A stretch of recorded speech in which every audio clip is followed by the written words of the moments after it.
Negeri ini memanggilmu kawan. Belajar bergerak berbagi untuk negeri. Guru penggerak majukan pendidikan.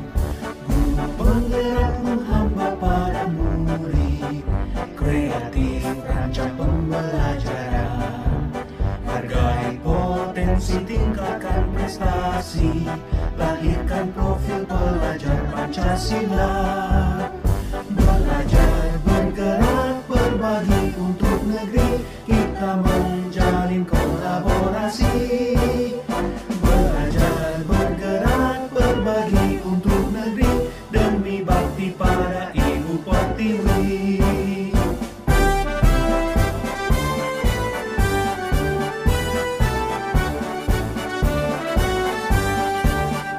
Bulatkan tekad, kuatkan hati.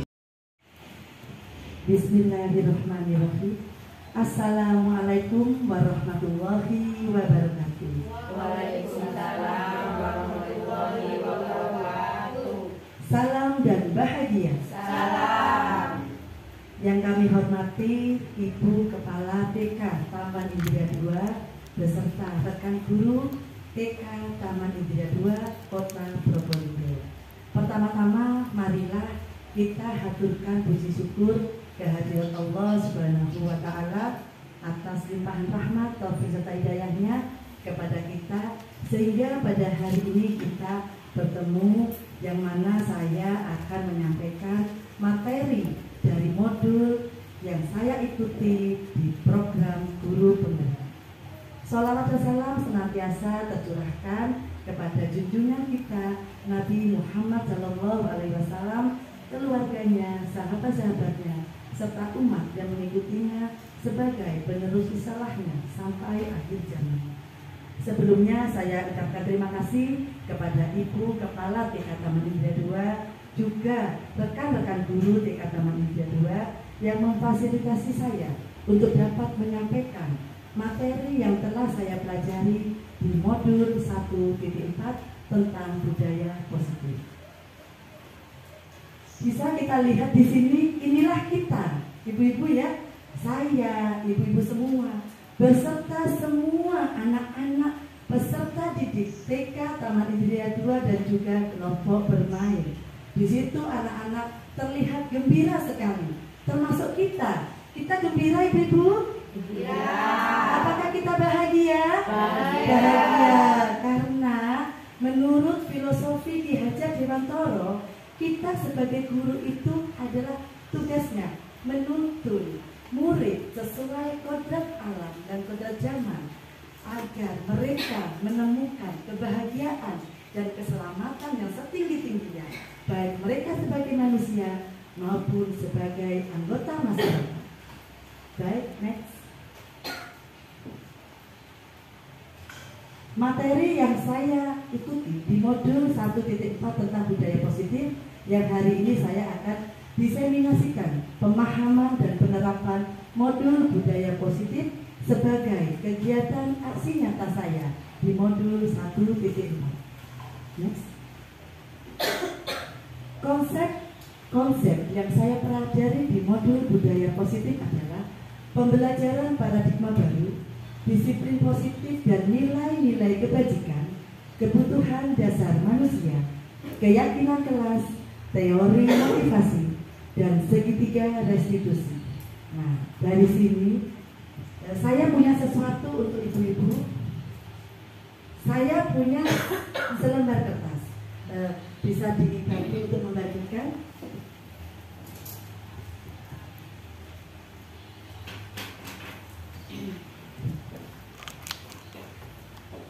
Baik ibu-ibu, sekarang kita akan mencoba apa sih yang dimaksud dengan pembelajaran paradigma baru. Silakan ibu-ibu menuliskan sesuatu di kertas itu, boleh benda atau orang yang disayang, siapapun yang terasa berharga bagi ibu-ibu semua. Silakan dituliskan.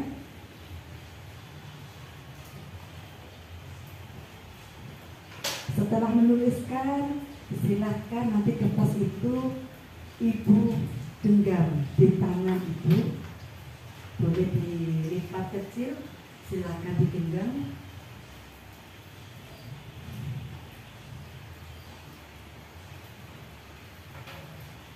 Sudah ibu, baik, silakan digenggam di tangannya. Kita akan membuat kepalan tangan seperti ini. Nah, silakan ibu-ibu berhadapan dengan temannya ya. Coba di kepalan tangan itu, silakan masing-masing dari ibu mencoba untuk membuka kepalan tangan itu. Nah, itu berharga ya bagi ibu-ibu ya. Baik, berharga bagi ibu-ibu. Apakah ibu-ibu langsung melepaskan kepalan tangannya ataukah tidak? Karena ketika teman kita mencoba membuka kepalan tangan itu, mereka mencoba dengan membujuk, merayu, bahkan memaksa, bahkan menghardik. Nah, kalau kepalan tangan itu ibu lepaskan, bisa nanti menyampaikan kepada saya apa alasannya.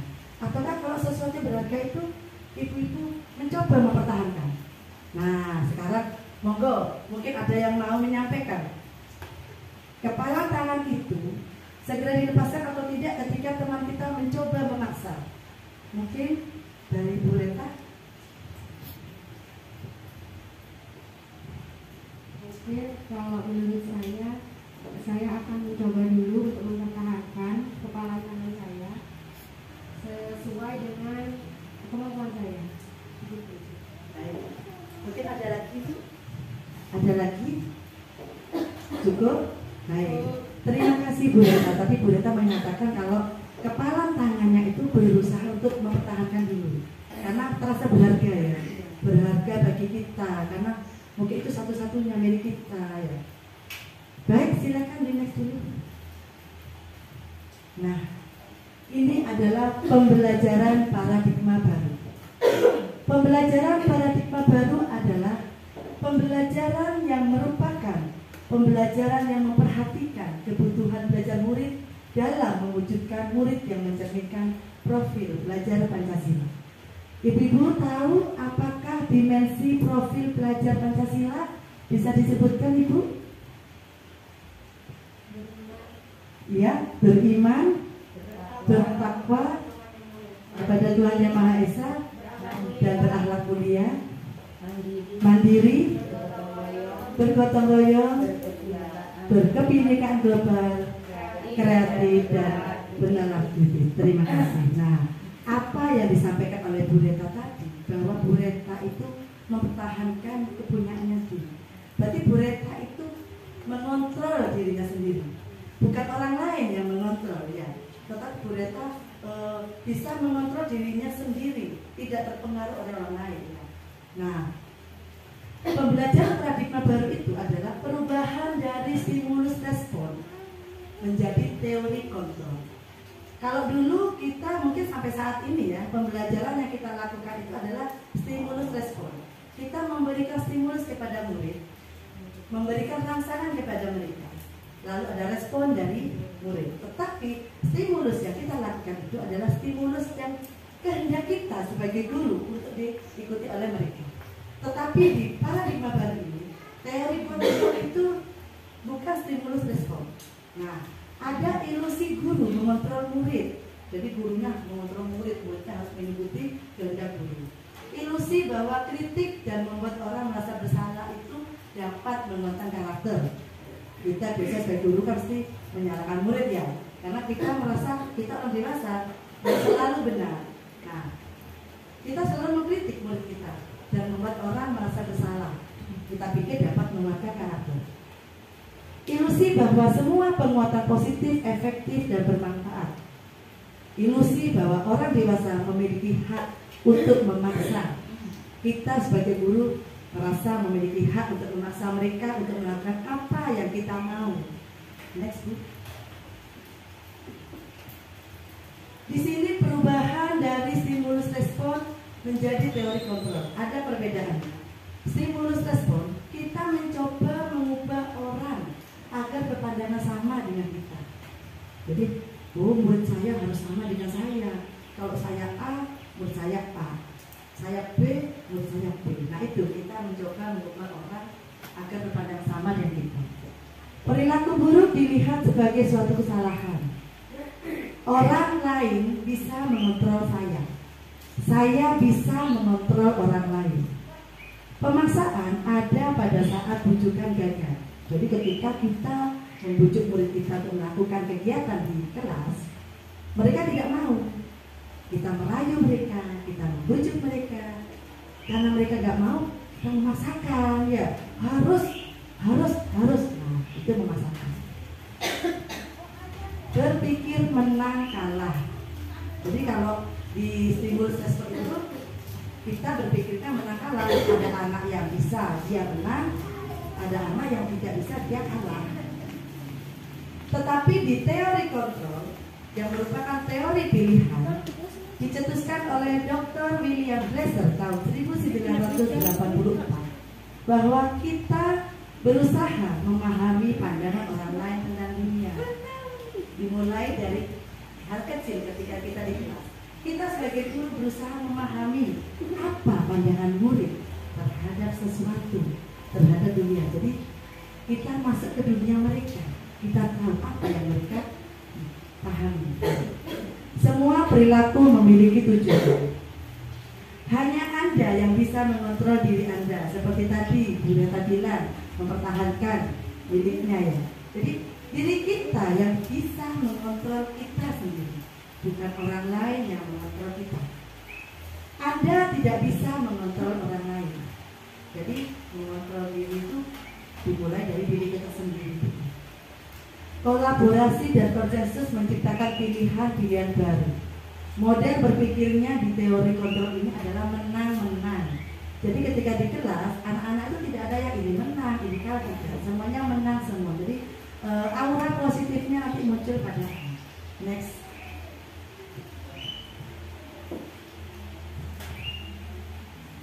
Sebelum saya melanjutkan ini, saya mau tanya dulu ke ibu-ibu, apakah ibu-ibu setuju kalau kita memberikan hukuman di kelas kepada anak-anak, ataukah ibu-ibu setuju kalau kita memberikan penghargaan kepada anak-anak ketika di kelas?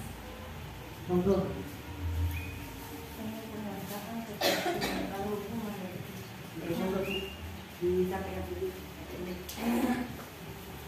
Kalau menurut saya, kalau memberikan hukuman kepada anak-anak itu setuju. Tapi sebagai memberikan penghargaan kepada anak-anak, saya setuju. Berarti itu supaya anak-anak merasa senang dan lebih giat untuk belajar.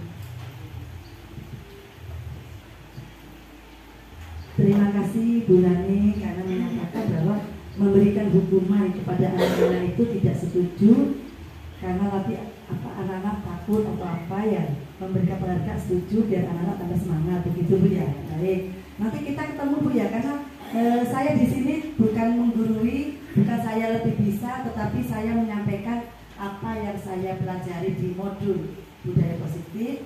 Saya lebih tahu saya sampaikan kepada ibu-ibu semua. Kenapa? Kita bisa sharing Bu ya, kita bisa berbagi ilmu apa yang saya dapatkan di pendidikan program guru penggerak, biar ibu-ibu juga mengetahui hal baru Bu ya. Saya juga mengetahui ini baru-baru saja dalam waktu 1 bulan ini baru mengetahui hal ini. Nah, di sini disiplin positif. Ibu-ibu, kalau kita mengatakan disiplin itu, apa yang ada di dalam bayangan kita? Disiplin itu apa sih? Apa ya disiplin itu? Oke, bisa menyampaikan Bu? Disiplin itu apa? Melaksanakan sesuai perintah, tertib, mau melakukan melaksanakan sesuatu dengan tertib, mau melakukan baik. Berarti nanti hubungannya ke peraturan ya. Ya, betul. Terima kasih Bu. Mana disiplin dalam budaya kita? Disiplin itu menjadi sesuatu yang dilakukan seseorang pada orang lain untuk mendapatkan kepatuhan. Selama ini kita mengharapkan anak-anak kita, murid kita disiplin agar patuh pada kita, kan begitu Bu ya. Tetapi kecenderungan disiplin itu menghubungkan kata disiplin itu dengan ketidaknyamanan. Karena ada peraturan, anak-anak dipaksa harus tertib, harus nurut, harus patuh. Bukan dengan apa yang kita hargai atau pencapaian suatu tujuan mulia. Tetapi di sini disiplin itu, disiplin positif merupakan belajar untuk kontrol diri dengan menggali potensi kita agar tercapai tujuan mulia. Nilai-nilai kebajikan merupakan tujuan yang ingin dicapai, yaitu menumbuhkan kesadaran diri murid berdasarkan nilai-nilai kebajikan yang dapat memunculkan motivasi intrinsik.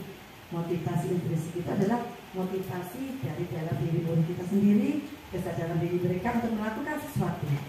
Nah, sedangkan nilai-nilai kebajikan itu adalah apa yang tercantum pada dimensi profil pelajar Pancasila tadi itu, merupakan nilai-nilai kebajikan universal, luas.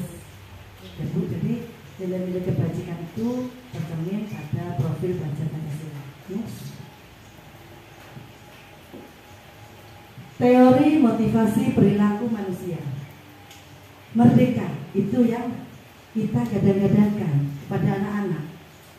Menurut Ki Hajar Dewantara, merdeka itu artinya tidak hanya terlepas dari perintah, akan tetapi juga cakap buat memerintah diri sendiri. Next. Teori motivasi perilaku manusia itu ada dua itu ya. Ada motivasi eksternal, ada motivasi internal. Motivasi eksternal itu yang pertama untuk menghindari ketidaknyamanan, yaitu hukuman. Seperti tadi katanya Bu Nani, kalau hukuman tidak setuju ya. Karena kalau hukuman itu adalah apa yang akan terjadi apabila saya tidak melakukannya. Apabila murid tidak melakukannya, mereka takut diapakan? Takut dihukum, diguru, ya Bu ya. Nah, motivasi eksternal selanjutnya adalah untuk mendapatkan imbalan dari orang lain atau institusi. Ini adalah penghargaan ya Bu. Nah, mindsetnya adalah apa yang akan saya dapatkan apabila saya melakukannya. Berarti menurut ibu-ibu, ketika anak melakukan sesuatu agar dia mendapatkan penghargaan, apakah itu hal yang baik atau tidak? Apakah itu memunculkan positif atau tidak? Positif, baik. Misalnya begini di kelas, ayo nak, kamu mengerjakan itu, nanti kalau kamu bisa dikasih permen sama Bu Guru. Akhirnya anak mau. Ayo ini mewarnai, nanti kalau kamu bisa bagus, Bu Guru kasih hadiah, sudah tak berikan kue. Nah, mereka diiming-imingi oleh imbalan. Tetapi hal itu baik apa tidak untuk mereka? Nah, nanti kita ketemu di belakang Bu. Bagaimana penghargaan itu sebenarnya pada anak-anak. Motivasi yang kedua adalah motivasi internal. Tujuan dari disiplin positif, yaitu motivasi untuk menghargai diri sendiri, bukan dari orang lain, bukan penghargaan dari orang lain, bukan hukuman dari orang lain, tetapi kesadaran dari diri sendiri untuk dapat menghargai dirinya bahwa dia mampu, dia mempunyai potensi. Saya akan menjadi orang seperti apa bila saya melakukannya. Jadi tumbuh dari kesadaran diri mereka sendiri. Ini adalah teori motivasi perilaku manusia. Next. Nah, ini Bu, tadi hukuman sama penghargaan ini ya. Hukuman tidak setuju, penghargaan setuju karena membuat anak-anak semangat ya. Tetapi hukuman dan penghargaan itu merupakan konsep disiplin dengan identitas gagal. Kenapa kok gagal? Kita lihat dulu. Hukuman itu sesuatu yang menyakitkan. Benar Ibu? Ya, betul ya. Anak-anak dihukum tidak seneng ya. Tidak seneng karena pasti menyakitkan ya. Membuat anak sakit hati, sakit fisik untuk jangka waktu yang lama. Jadi karena anak-anak kita ini adalah anak PAUD, rentang usia dari 4 sampai 6 tahun, ketika mereka mendapatkan hukuman secara fisik atau sakit hati dalam jangka waktu lama tuh teringat Bu, teringat. Tidak hanya berhenti sampai di sini, tapi ketika mereka sudah dewasa pun hal yang menyakitkan ketika mereka di PAUD itu pasti terekam di otak mereka. Ya. Anak membenci kedisiplinan, akhirnya mereka tidak mau menuruti peraturan, ya, karena tidak suka disiplin. Kalau disiplin ada hukuman, tambah membenci. Paksaan, dipaksa harus ini, harus bisa. Kalau tidak bisa, dihukum. Nah, Ibu ya, ayo berdiri kamu tidak bisa mengerjakan ini, berdiri sana. Nah, itu hukuman. Dipaksa harus melakukan. Mendorong anak menyakiti diri sendiri, menyembunyikan kesalahan, akhirnya mereka menjadi anak yang tidak jujur, menjadi anak yang suka berbohong karena untuk menyembunyikan kesalahan mereka. Anak merasa marah, malu, dan merasa tidak dihargai. Akhirnya dari hukuman ini akan membentuk konsep diri yang buruk bagi anak-anak. Anak-anak bisa tidak percaya diri. Terus ke temannya juga buruk ya, dia juga bersikap tidak baik. Itu dampaknya. Kalau penghargaan yang menurut kita baik, penghargaan itu ternyata penghargaan itu sama dengan hukuman, yaitu meminta atau membujuk seseorang untuk melakukan sesuatu. Tetapi penghargaan itu mengurangi ketepatan, tidak efektif, merusak hubungan. Misalnya anak satu diberi permen karena sudah mengerjakan dengan baik, yang satunya tidak. Ini akan menimbulkan hubungannya tidak baik ya Bu ya dengan anak-anak di kelas kita. Hanya mereka tidak rukun dan sebagainya. Nah, itu bisa merusak hubungan. Mematikan kreativitas. Nah, kalau kamu mewarnanya bagus, nanti Bu Guru kasih permen, Bu Guru kasih kue. Akhirnya mereka berusaha, tetapi bukan kreativitas mereka. Hanya kita mematikan. Dorongannya eksternal dan ada faktor ketergantungan. Apabila guru tidak memberikan hadiah lagi, mereka berubah lagi menjadi anak yang tidak patuh. Ya, ini bisa dilakukan ketika hanya Bu Guru itu saja yang menemani, misalnya menyuruh. Tetapi ketika ada guru yang lain, anak ini kembali lagi tidak patuh. Jadi ketergantungan kepada guru yang selalu memberikan hadiah. Jadi dorongannya dari luar ya Bu ya, dari Bu Guru. Next. Nah, ini adalah konsep disiplin dengan identitas sukses. Ibu-ibu, apakah kita senang dengan kata-kata sukses? Senang. Anak-anak juga. Kita menuntun anak-anak untuk hidup, tumbuh hidupnya mereka agar mereka menjadi anak yang sukses. Di situ ada konsekuensi dan restitusi. Konsekuensi adalah sesuatu yang harus terjadi. Anak tidak nyaman untuk jangka waktu pendek. Penguatan hanya bertahan dalam jangka pendek. Memerlukan monitoring terus-menerus dari guru. Anak belajar mematuhi peraturan. Kalau belajar mematuhi peraturan itu bisa karena dia ada paksaan atau bukan dari dirinya sendiri, tetapi agar dia terlihat baik. Ya. Membantu penerapan mengikuti peraturan dalam masyarakat. Kira-kira menurut ibu-ibu, konsekuensi ini termasuk bagus apa tidak bagi anak-anak? Kira-kira dari konsekuensi ini, apakah menurut ibu bagus bagi perkembangan anak-anak? Misalnya di kelas begini, ada salah satu anak yang mencoret-coret bukunya temannya. Ya. Lalu anak ini karena sudah merusak punya buku temannya, mencoret, maka anak ini harus mengganti dengan buku yang lain. Itu adalah konsekuensi. Tetapi konsekuensi itu adalah hal yang disepakati bersama. Kalau hukuman sepihak ya, misalnya anak-anak melakukan kesalahan, guru langsung, ayo diri sana, beri di depan, itu sepihak dari bu guru. Tetapi kalau konsekuensi ini adalah kesepakatan bersama. Jadi ketika anak-anak melakukan kesalahan, dia harus mau bertanggung jawab, ya. Nah, menurut ibu-ibu konsekuensi itu apakah efektif bagi anak-anak? Efektif. Baik. Di situ ada restitusi.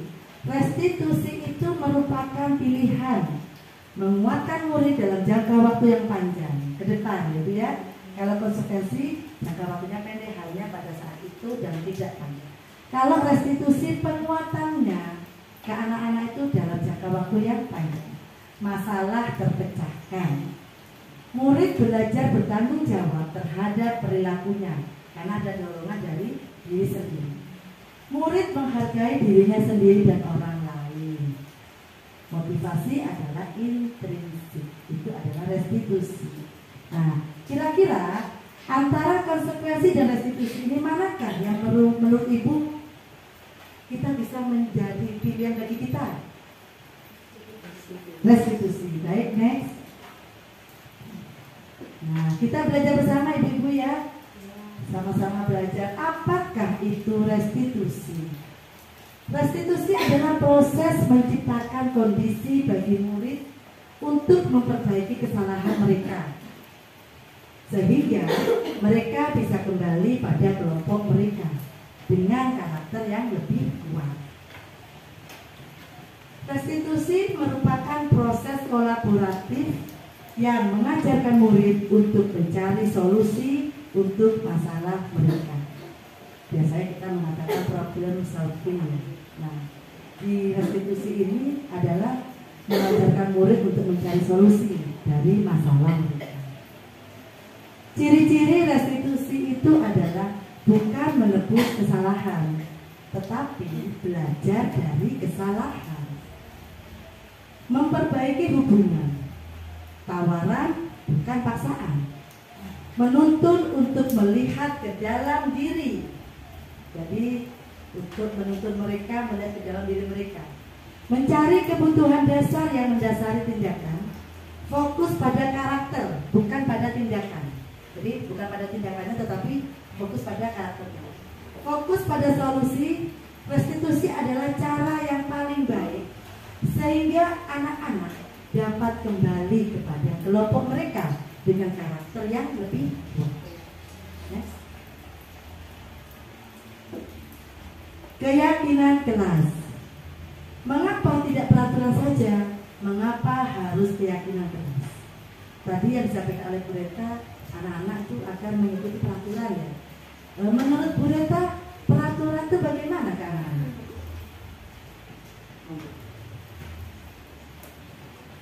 Peraturan itu harus dilakukan oleh anak-anak. Peraturan adalah hal yang harus dilakukan. Harus berarti ada unsur pemaksaan ya. Anak-anak harus tertib. Ketika Senin anak-anak harus pakai baju yang lengkap karena upacara, itu peraturan ya Bu ya. Nah, mengapa harus keyakinan kelas? Mengapa tidak bertemu di situ ya? Nah, ternyata keyakinan kelas itu adalah untuk mendukung motivasi intrinsik, kembali ke nilai-nilai atau keyakinan-keyakinan yang lebih menggerakkan seseorang dibandingkan mengikuti serangkaian peraturan-peraturan. Karena kalau peraturan-peraturan itu mungkin membuat anak tidak nyaman karena harus melakukan sesuatu yang tidak sesuai dengan keinginan mereka. Mereka dipaksa, mereka mau melakukan, tetapi ada rasa ketidaknyamanan ya. Tetapi kalau keyakinan kelas itu adalah munculnya motivasi intrinsik dari diri mereka sendiri untuk dapat melakukan hal-hal yang positif. Baik, next. Nah, untuk keyakinan kelas ini saya sudah mempraktekkan di kelas Ibu. Nah, di situ saya menanyakan kepada anak-anak apakah yang bisa kita laksanakan di kelas agar kelas kita menjadi nyaman, kelas kita bisa menyenangkan, kelas kita menjadi kelas yang baik. Nah, anak-anak menyampaikan begini. Nah, saya menulis di stick. Nah, kegiatan anak-anak di situ adalah menempelkan sticky note yang sudah ditulis. Nah, keyakinan kelas di situ adalah kami guru dan murid. Jadi keyakinan kelas itu tidak hanya untuk murid, tetapi untuk kami guru. Datang ke sekolah tepat waktu. Jadi ya, berbicaranya tidak berteriak. Jadi ketika di kelas ada anak yang berteriak, kami saling mengingatkan. Ayo, apa keyakinan kelasnya? Oh iya, tidak berteriak. Akhirnya anak-anak sudah mulai bisa merubah sedikit demi sedikit ketika mereka berbicara dengan teman dengan informal. Di dalam kelas tidak berlarian, Bu ya. Kenapa? Kalau berlarian di luar kelas apa di dalam kelas? Ternyata mereka menjawabnya kalau berlarian itu di luar kelas ya. Sayang teman. Nah, kalau sudah sayang berarti kata-kata sayang itu adalah mengandung kata-kata yang positif. Kebersihan kelas, mereka selalu melihat kelas. Kalau apabila ada sampah, mereka selalu tergerak untuk membersihkan. Jadi itu sudah ada motivasi dari diri mereka sendiri. Piket itu untuk mengajarkan kepada anak-anak mereka bertanggung jawab. Untuk piket sendiri pun anak-anak yang sepakati untuk melaksanakan. Jadi ada kesepakatan dengan anak untuk melaksanakan piket di hari ini apa. Piketnya kalau untuk kita tahu bukan piket yang berat ya, tetapi mungkin bisa membantu untuk merapikan mainan, untuk membersihkan ketika ada sampah di kelas. Baik, next. Kebutuhan dasar manusia. Kebutuhan dasar manusia itu setiap tindakan murid yang dilakukan untuk memenuhi kebutuhan dasar mereka, yaitu kebutuhan untuk bertahan hidup, kasih sayang dan rasa diterima, penguasaan, kesenangan dan kebebasan. Ada 5.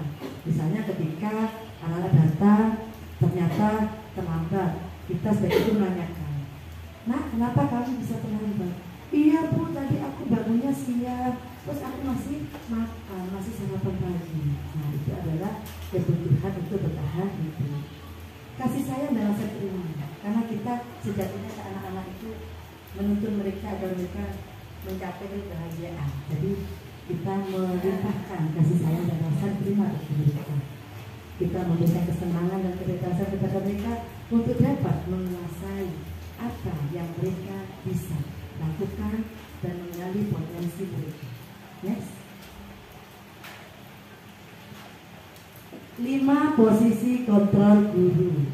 Ini Bu ya, kita Bu ya, posisi kita ya. Posisi kontrol guru. 1. Penghukum. 2. Pembuat rasa bersalah. 3. Pemantau. 4. Teman. 5. Manajer.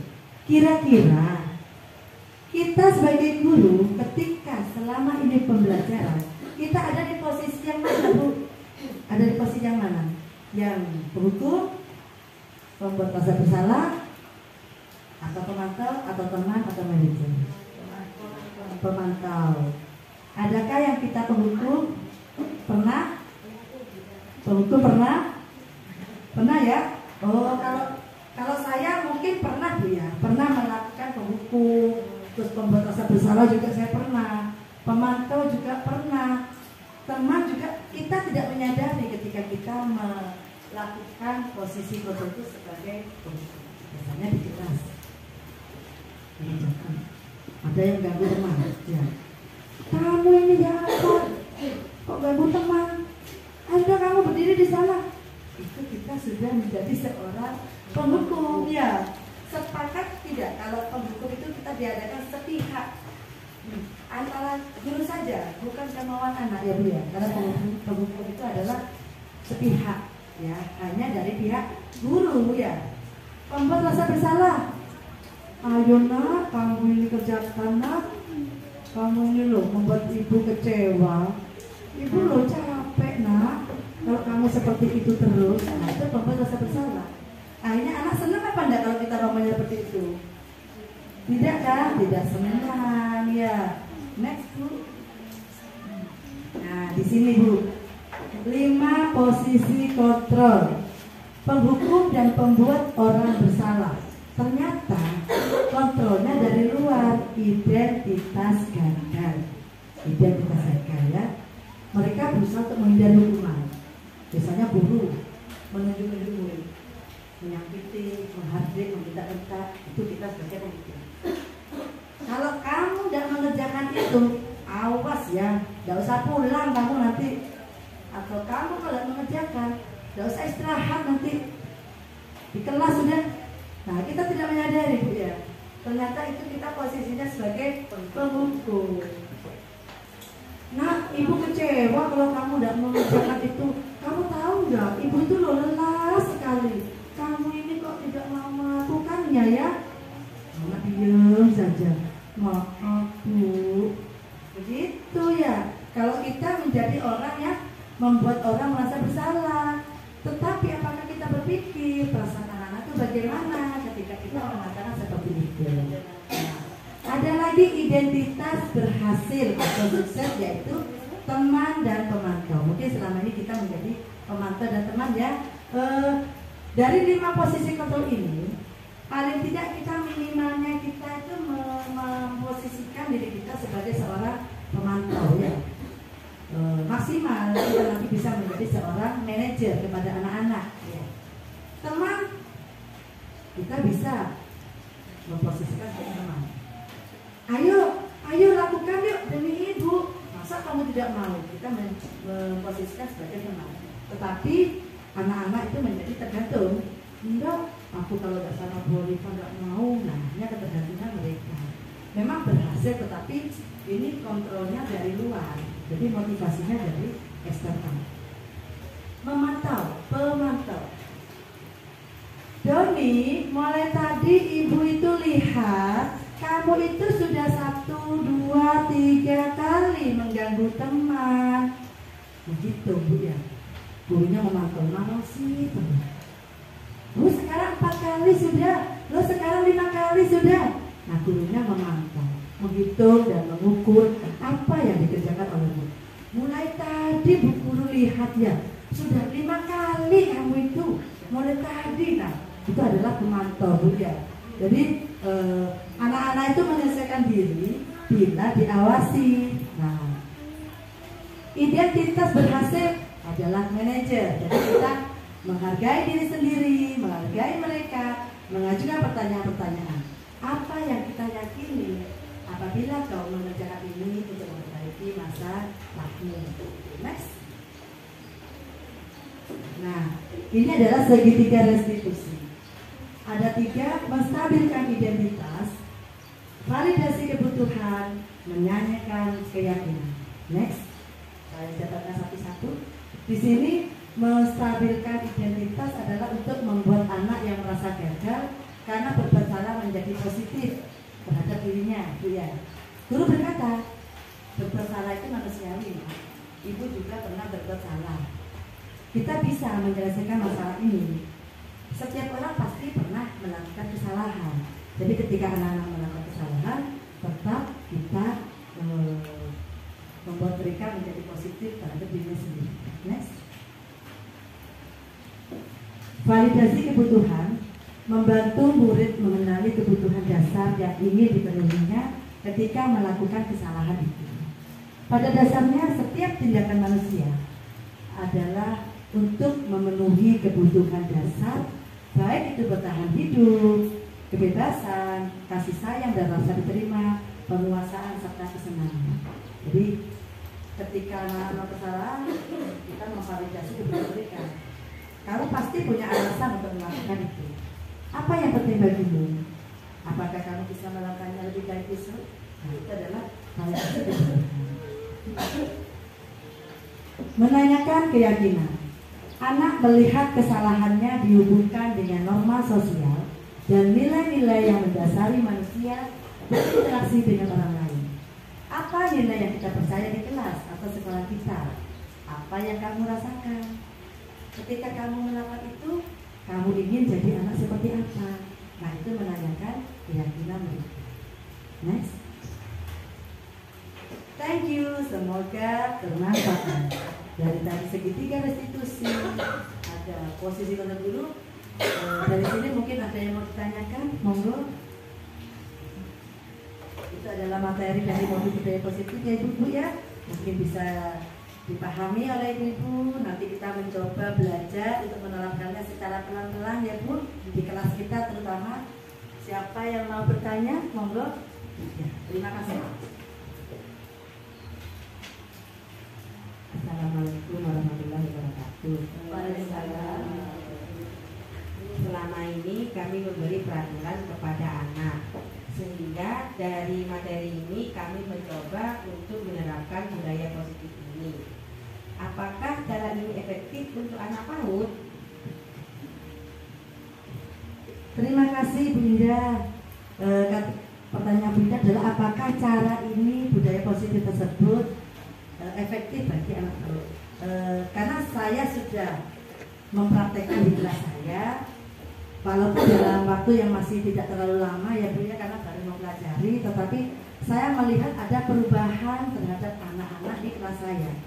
Mungkin ketika sebelum saya tahu untuk melaksanakan segitiga restitusi, mencoba kesepakatan kelas dengan membuat keyakinan kelas, mereka lebih tidak terkontrol, ada kontrol dari saya saja, tetapi setelah membuat kesepakatan kelas, ada keyakinan kelas, mereka muncul dorongan dari diri sendiri untuk dapat berbuat hal-hal yang positif. Begitu. Menurut saya ini efektif, karena budaya positif ini apabila kita terapkan di kelas kita, terutama dalam lingkup kecil, komunitas kecil di kelas, nanti bisa terimbas di sekolah kita.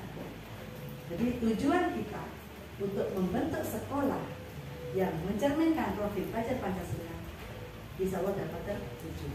Begitu. Terima kasih Bu Indah ya. Mungkin ada yang mau ditanyakan lagi Bu? Terima kasih. Assalamualaikum warahmatullahi wabarakatuh. Waalaikumsalam. Ini kasus di kelas saya. Saya punya murid. Setiap ada murid yang nangis, temannya bilang bahwa si ini yang sering mengganggu. Tindakan awal yang saya lakukan memberi nasihat pada si anak ini.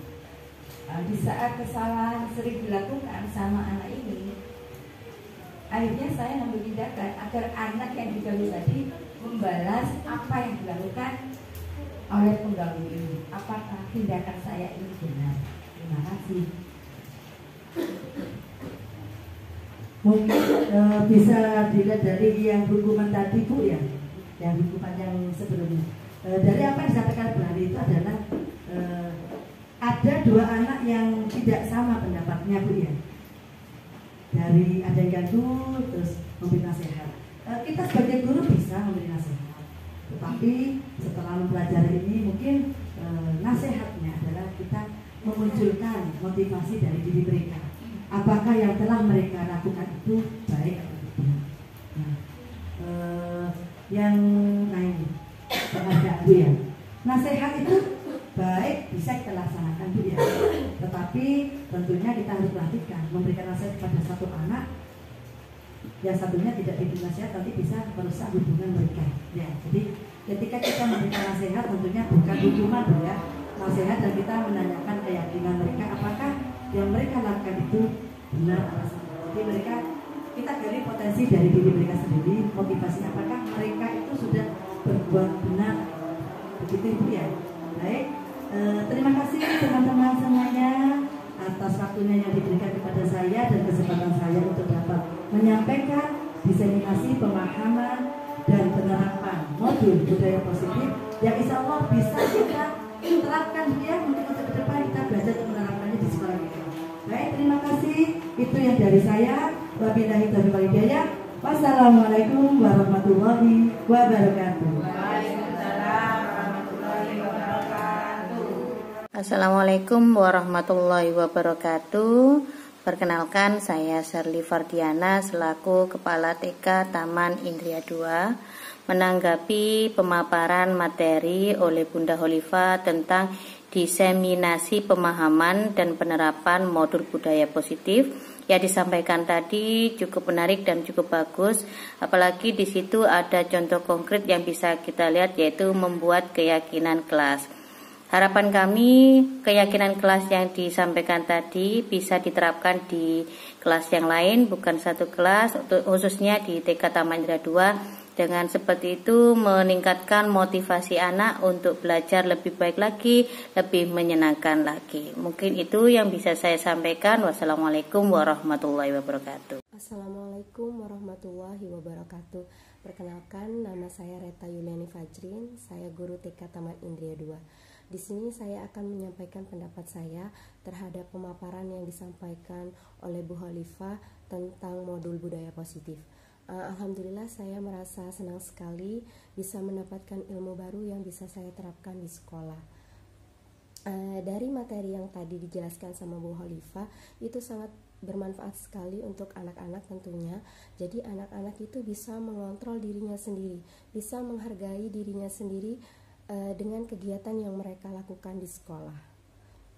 Nah, salah satunya contoh yang sudah diterapkan Bu Khalifah di kelas mengenai keyakinan kelas itu sangat positif sekali, sehingga bisa kami tiru sebagai guru ya, bisa diterapkan di kelas untuk kemajuan sekolah kita bersama. Terima kasih.